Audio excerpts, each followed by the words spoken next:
Hola, ¿cómo están? Yo soy Aribel Contreras y me encanta volver a estar con ustedes aquí en Eco Internacional por Change TV, la televisión del cambio, donde nos encuentran en todo tipo de plataformas. Hoy, voltear a ver a Medio Oriente, sin duda, es tratar de explicar una serie de complejidades, pero sobre todo, ¿será que tengamos ahora ya que hablar de un Medio Oriente 2.0? Para analizarlo, desmembrarlo y tratar de entender esto, es que le he pedido al doctor Tariq Seraoui, que luego pronuncio un poco mal su apellido, una disculpa, para que el experto en Medio Oriente, África y una gran cantidad de temas nos esté acompañando. Tariq, bienvenido. Muchas gracias de poder, por fin logramos empatar agendas. Claro que sí, sí, justamente. Al contrario, muchísimas gracias, Aribel, por la invitación. Siempre un gusto estar aquí. No, al contrario, agradecida yo porque has estado sumamente ocupado desde hace más de 2 años y medio, cuando comenzó aquel fatídico 7 de octubre, de los ataques de Hamás a Israel, una efervescencia muy complicada, pero antes de entrar de lleno, me gustaría rápidamente platicarles quién es, porque es una voz que de verdad tenemos que escucharla, tiene mucha autoridad académica, el doctor Tariq.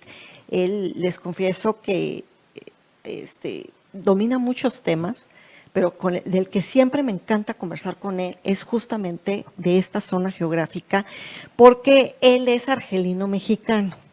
Entonces, pues, entiende muy bien lo que sucede al norte de África y Medio Oriente, Asia Central, pero también Europa, porque hemos conversado también de esta región. Actualmente él es académico en el Departamento de Estudios Internacionales en la Universidad Iberoamericana. Él ha venido trabajando temas desde teorías contemporáneas de relaciones internacionales, África, Medio Oriente, y les confieso que me enteraron por ahí una anécdota de un estudiante ahí en la Ibero que decían, cuando llegaron unos chicos prospectos para estudiar relaciones internacionales, que los que están estudiando actualmente en la Ibero le decían a los nuevos, para que tú en verdad sientas que estudiaste relaciones internacionales en la Ibero, sí o sí, tienes que tomar una clase con el profesor Tariq. A ese nivel de referencia se ha convertido el doctor Tariq, no solo en la Ibero, sino todo el mundo académico y otras universidades se lo quieren pelear para llevar a Tariq, pero bueno, su agenda está bastante ocupada. Les platico que él estudió historia de la cultura en la Universidad de Ciencias Aplicadas de Turku, Finlandia, y realizó una especialidad en lengua y literatura finlandesa.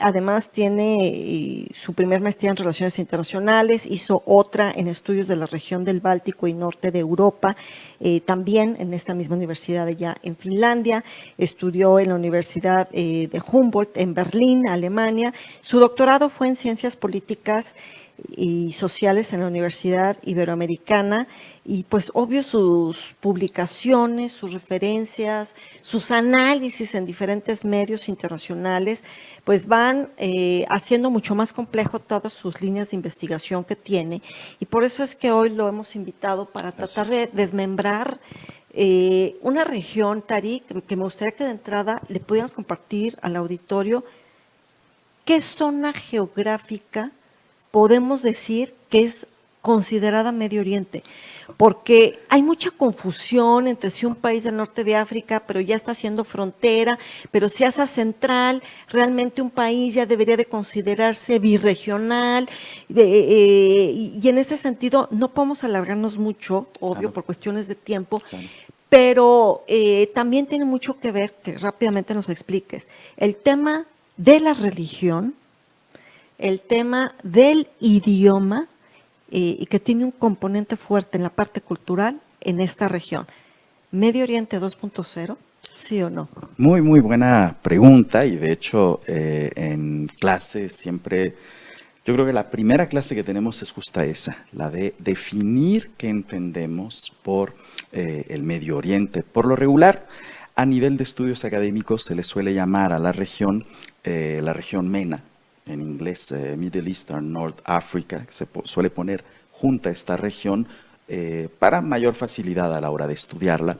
Pero en realidad, ¿qué es el Medio Oriente? Bueno, hay que entender que la región es un concepto de entrada, por supuesto, occidental, que se refiere a medio, entendiendo que el lejano Oriente vendría siendo toda la parte de China.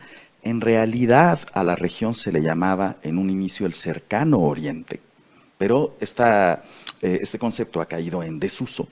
Y incluso, nada más que no se me hagan bolas ahí, el diccionario de la Real Academia Española nos diría que en realidad el Medio Oriente sería Asia Central, pero a nivel política nadie usa y nadie asocia Asia Central con Medio Oriente. Así que lo que hoy llamamos el Medio Oriente sería también entendido como el cercano. Es un concepto, por supuesto, un tanto arbitrario, ya que entendemos que las regiones se suelen dar como construcciones. Y podríamos definir que el Medio Oriente iría desde lo que es Turquía, aunque en realidad Turquía pues también es parte de Europa, vendría por todo lo que es la región del Levante, ¿sí? Incluiríamos ahí, por supuesto, Líbano, incluiríamos a Siria, incluiríamos, por supuesto, Israel, Jordania, Irak. ¿Hacia dónde nos tendríamos que ir yendo hacia el este? Pues la región terminaría en Irán, y esto es curioso porque Afganistán y Pakistán no son parte del Medio Oriente, pero muchas veces lo relacionamos con el Medio Oriente, e incluso en clase, en las universidades se suele ver a Afganistán e incluso a Pakistán dentro del Medio Oriente, a pesar de que no es parte de la región como tal, pero tiene un impacto y tiene una cercanía. Yéndonos hacia el sur encontraríamos básicamente todo la península arábiga, ¿sí? Golfo Pérsico, y aquí va a pasar algo un tanto curioso. Y Egipto es considerado parte del Medio Oriente, aunque geográficamente Egipto está en África, muy claramente. ¿Por qué se considera parte del Medio Oriente? Bueno, porque políticamente es mucho más cercano al Medio Oriente que al resto de África. Pasaría un poquito tal vez como nos sucede aquí en México, ¿no? Que estamos muy cercanos a el norte de América, pero que a veces se nos pone un poco siendo también parte de Centroamérica, incluso siendo parte, por supuesto, de Latinoamérica, pero esta unión con Norteamérica es sobre todo a nivel político, a nivel económico, entonces pasaría algo muy similar con Egipto. Y ya después se entraría lo que es la región del norte de África o la región del Magreb, que esta sí es mucho más sencilla. O sea, es lo que va desde Marruecos, básicamente, hasta Libia y hacia abajo, incluido Mauritania. Esa es la región que estaríamos hablando. ¿Y el idioma preponderante, el árabe? Bien, es interesante aquí. Por supuesto, claro, exactamente. O sea, pensamos en el árabe como la lengua del Medio Oriente, pero hay varios estados ahí que no son considerados árabes. Turquía, el propio Irán, por supuesto, Israel. Sin embargo, en todos ellos hay, por supuesto, minorías árabes. En Irán se encuentran en la región del Jurasán, justo donde desemboca el río de Shatt al-Arab. En Israel, el 20% de la población se considera árabe, los llamados árabes israelíes, que son palestinos. En Turquía también hay minorías.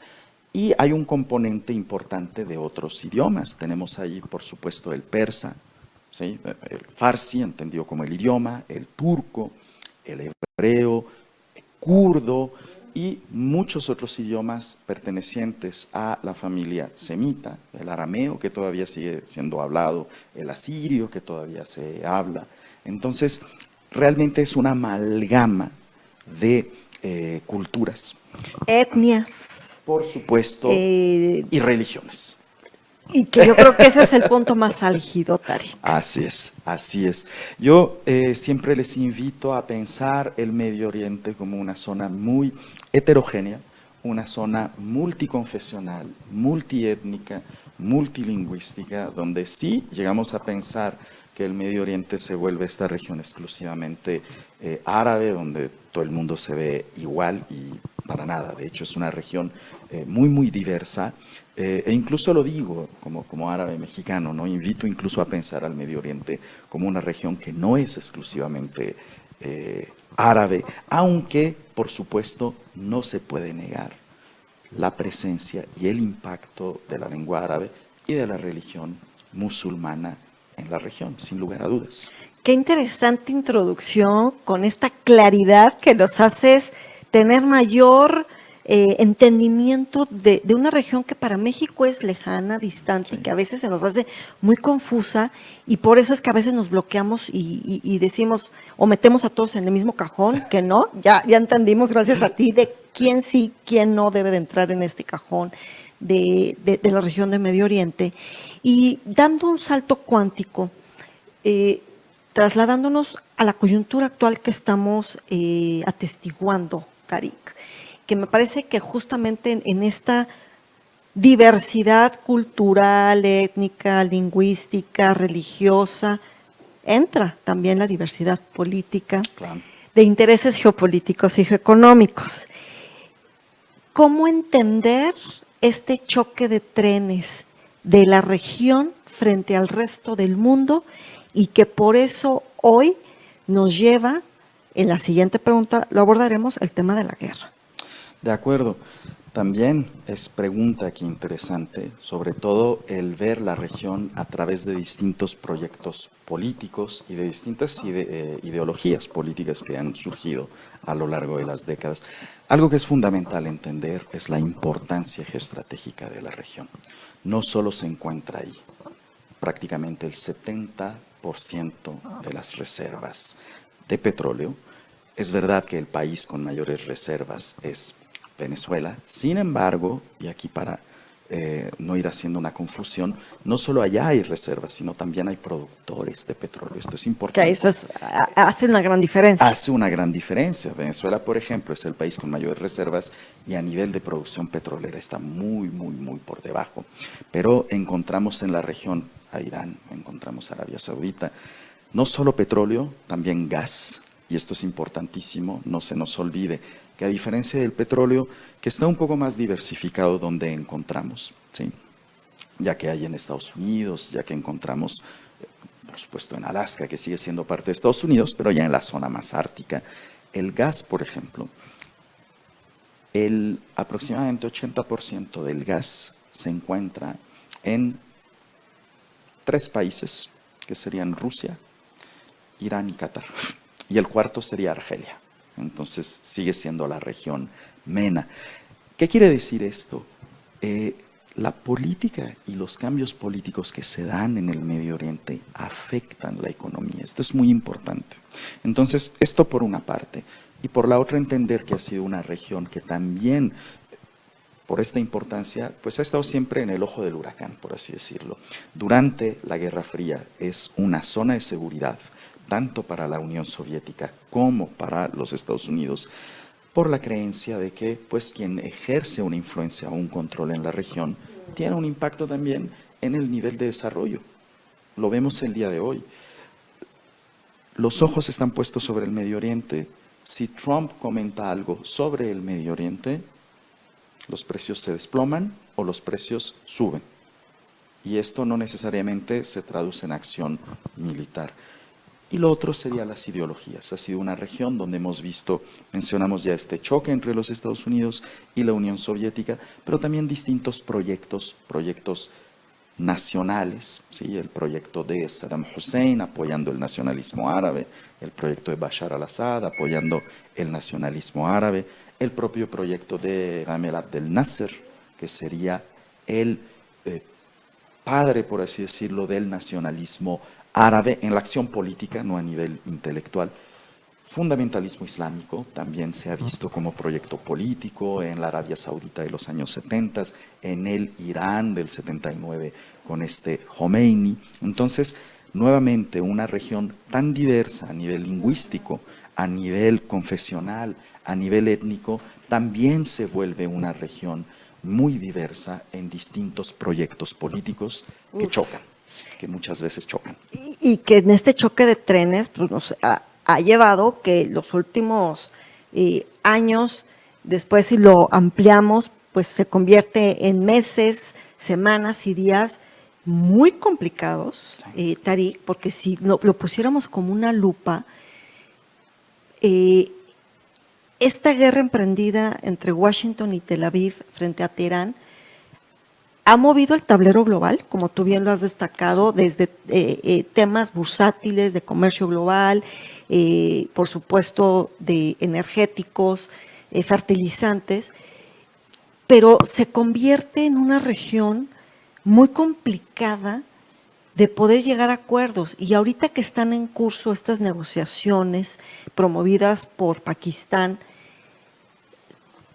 ¿cómo hacer que posturas tan opuestas y abismalmente distintas, la de los puntos de Irán, la de los puntos de Estados Unidos respecto a la soberanía del estrecho de Hormuz, respecto al uso o no del uranio, un programa nuclear, financiar o no otros grupos ubicados dentro de la región de Medio Oriente? ¿Cómo conciliar cuando las posturas son tan distintas y que a mí de verdad se me hace una tarea no titánica? No quiero sonar fatalista, pero me parece prácticamente imposible poder reducir las diferencias para poder en algún momento remoto pensar que se puede llegar a un verdadero acuerdo de paz. Sí. A veces yo creo que pensamos en el Medio Oriente de manera un tanto pesimista, justamente por todos los obstáculos que llegamos a ver. Yéndonos exclusivamente ya a hablar de esta rivalidad que ya se ha vuelto hostilidad y enemistad entre Irán, los Estados Unidos e Israel. Y justo quería abordar ahí el tema que más nos concierne ahora que pensamos en las distintas propuestas para un cese al fuego, que son los actores. Efectivamente, tendríamos ahí un Irán que a partir de 1979, con la revolución de Jomeini, del Ayatollah Jomeini, trae un nuevo proyecto político a la región, que sería el del fundamentalismo islámico, que, ojo, ya existía anterior, pero un fundamentalismo islámico mucho más monárquico, sunita. Recordemos, hay dos divisiones entre el Islam, y esto también es uno de los orígenes, es la raíz de también esta rivalidad entre Arabia Saudita y entre Irán. Un fundamentalismo islámico mucho más revolucionario, más populista, antimonárquico, que se considera antiimperialista, que llega a ser autoritario, igual que el fundamentalismo que representan las monarquías árabes de la región. Y en este sentido, el modelo que implementa Jomeini es visto como una amenaza inmediatamente. Yo creo que esto pasa con cualquier revolución. Altera el status quo, altera el equilibrio de poder en una región. Nos podríamos ir incluso a pensar en la propia Revolución Francesa. El resultado de la Revolución Francesa fue inmediatamente el ataque de todas las potencias europeas de la época, que vieron con miedo esto. Porque claro, para que una revolución sobreviva, la revolución se suele exportar. Con Cuba pasó algo muy similar. Después de que triunfa la revolución, se exporta al resto de Latinoamérica. Entonces, es vista desde un inicio como una amenaza. Y la estrategia que va a comenzar a usar Irán, al no encontrar aliados en la región, aliados al menos a nivel estatal, es buscar o crear donde no hay aliados a nivel de actores no estatales. Y ahí es donde entra el Hezbollah, que hoy en día lo encontramos pues muy presente, porque es el punto álgido de las negociaciones. Si se incluía o no en el paquete de las negociaciones. Paquete de las negociaciones, así es. Otro aliado, no se nos olvide incluso que es el propio Ayatollah Jomeini, que pone el nombre al grupo, al Hezbollah. ¿Qué es el Hezbollah? Es un grupo que surge en el sur de Líbano. El objetivo en un inicio es enfrentarse a la ocupación israelí que durará más de 20 años, esto como consecuencia de la guerra civil libanesa, pero también se convierte en un proxy de Irán, ¿sí? Y de esta manera Irán va a tener una mayor presencia, sobre todo en las cuestiones de la región del Levante. Posteriormente, la creación de Hamas da también una oportunidad a los iraníes. Y aquí es interesante porque Hamas no es chiita, pero da una opción, da una posibilidad a los iraníes también de tener un pie, básicamente tanto en el norte como en el sur de Israel. Recordemos, desde un inicio, el régimen iraní se vuelve muy antagónico a Israel. Y esto puede entenderse por varias razones. El régimen iraní postula una unión del mundo musulmán y, claro, la bandera palestina se vuelve aquí importantísima, al menos a nivel discursivo, ¿sí?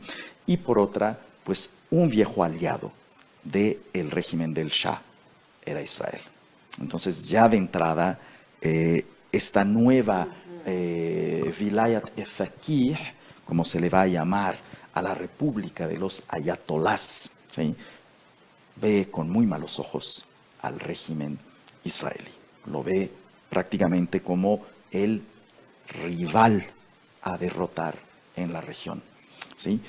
Pero en realidad el rival se vuelve Irak. Ese es otro actor que tendremos en otra conversación porque exactamente, porque en vale la de la hoy pena. no Sí, entra sí. tanto. Y los últimos son los Houthis, Ansar al-Allah, que también es otro punto importantísimo, porque si bien hablamos hoy del Estrecho de Hormuz, no olvidemos que El del canal otro de lado Suez. tenemos el canal y el Estrecho de Bab el-Mandeb, donde también Irán tiene una presencia a través de sus aliados, los Houthis. Entonces, esto es resumiendo de verdad en muy pocos minutos, décadas de historia en la cual entendemos que para la sobrevivencia del régimen iraní, el llamado eje de la resistencia, es el nombre que le pone Teherán, se vuelve vital en la estrategia iraní dentro de la región, porque al final del día,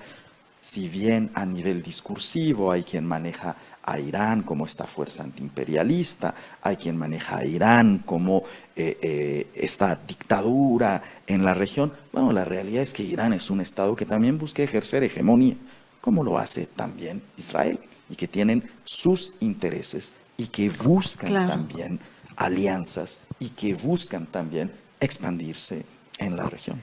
Oye, Tariq, de verdad, no sabes cómo te felicito y te agradezco cómo has sintetizado tantas cosas de manera muy, muy puntual, resumida, porque entonces esto me permite avanzar para que nos compartas tu reflexión sobre si coincides conmigo en que después de estos ataques de Estados Unidos e Israel frente a Irán, justificados o no, estemos de acuerdo o en desacuerdo, más allá de eso, si la región de Medio Oriente ya no es la misma y que por eso tenemos que hablar de un Medio Oriente 2.0, porque hay nuevas alianzas, hay nuevas desalianzas, no solo en la región, sino inclusive Europa, Estados Unidos, países del sur global.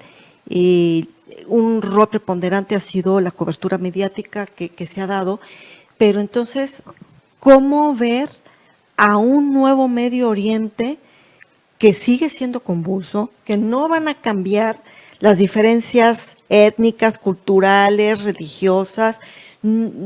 Puede ser que en algún momento algunas fronteras cambien, pero ahorita en el plazo inmediato no lo veo. Tampoco yo veo un cambio de régimen al interior de Irán.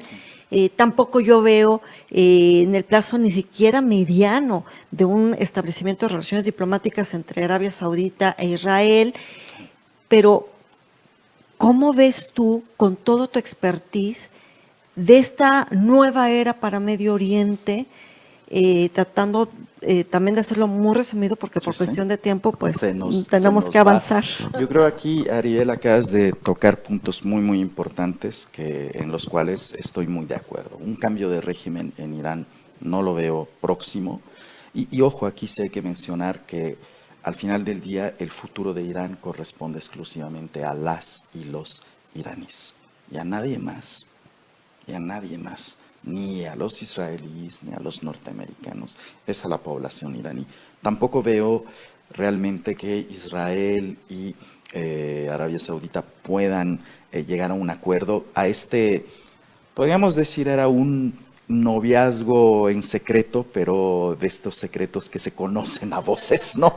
Que todo el mundo estaba al tanto de. ¿Qué otra cosa se reconfigura en este Medio Oriente 2.0 que mencionas?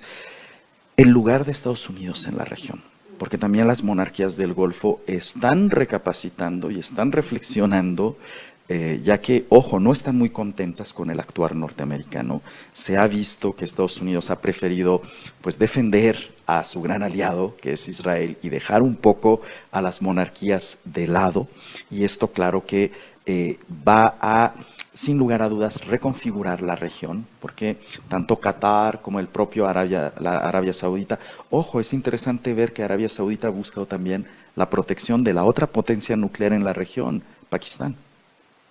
Y esto ha sido interesantísimo, el hecho de que frente a los ojos saudíes la protección norteamericana no es suficiente. Tenemos por otra parte Israel que se ve envuelta en una nueva guerra, pero con tropas en el territorio, ¿sí? Que es en el Líbano, y esto justo es una parte importantísima en la negociación, porque mientras Irán no quiere dejar solo Líbano, Estados Unidos comenta que no estaba incluido el Líbano y Estados Unidos tendrá que pensar también qué le conviene más. Y también lo que vemos es que esta alianza norteamericana-israelí, pues no en todos los puntos es convergente. No en todos los puntos es convergente. Por otra parte, un actor muy interesante, que pensábamos que estaba prácticamente fuera de la región, Rusia. Con la derrota de Bashar al-Assad, parece que Rusia se sale de la región, pero esto es algo interesante, porque, ojo, Rusia estando muy calladita, ha sido realmente el gran ganador de este conflicto. Por supuesto, tanto por el tema de la venta de petróleo, así es, como también entre más pulverice a sus enemigos, exactamente, sale ganando. Exactamente. Tarik, estamos ya en la recta final y para ir concluyendo me gustaría que nos compartieras cuál crees tú que podrían ser los 2 o 3 puntos más álgidos que se van a centrar en las negociaciones que están ahorita en día. Muy buen punto. Uno, sin lugar a dudas, va a ser el tema del uranio, ya que recordemos que desde un inicio Estados Unidos plantea que el objetivo de esta guerra era terminar con el enriquecimiento de uranio por parte de Irán, que ojo, cuando inicia la guerra, porque el conflicto viene desde hace mucho, pero esta última guerra, ¿sí? El viernes anterior, en Omán, Irán básicamente ya había renunciado al enriquecimiento, había aceptado enriquecimiento cero. Hoy será difícil ver un Irán que acepte entregar el uranio. De hecho, Irán no quiere renunciar al enriquecimiento ahora, mientras que Estados Unidos dice el otro va a ser el estrecho de Hormuz. ¿Qué va a pasar? Porque recordemos ya ahorita Irán ha decidido que va a cobrar peaje. Y ya no se va a echar para atrás. Y ya no se va a echar para atrás. No. Trump incluso hablaba hasta de un joint venture en el cual incluso Estados Unidos podía entrarle a ese negocio, lo cual no hay manera. No hay manera. Y por supuesto un tercero que no menos importante, pero está sobre la mesa, es qué va a pasar con la capacidad balística de Irán, porque también se pedía que Irán entregara esto, mientras que Irán ahora ha visto que es la única manera que tiene para defenderse. Creo que son los 3 puntos importantes. Sin embargo, lo que puede tirar completamente las negociaciones es el rol de los proxies, porque según parece Irán no está dispuesto a abandonarlos, ya que también abandonar a sus proxies sería abandonar todo Claro. este eje que ha creado a lo largo de décadas, pero parece también que Estados Unidos no está dispuesto a incluir al Líbano. Mientras tanto, los bombardeos siguen, mientras tanto, complicado. las muertes civiles continúan. Claro. Y como siempre, pues son los civiles los que pagan más el precio de sus Se nos ha líderes. acabado el tiempo, mi querido Tarik, pero redes sociales para que el público te siga. Pues me pueden encontrar siempre en Facebook, por ahí estoy. Realmente Instagram, Twitter no los uso mucho, pero también por ahí. Estás como Tarik Seraoui. Estoy como Seraoui Tarik Seraoui, con Z. y sobre todo a nivel de medios es donde participo más, y claro, en las aulas.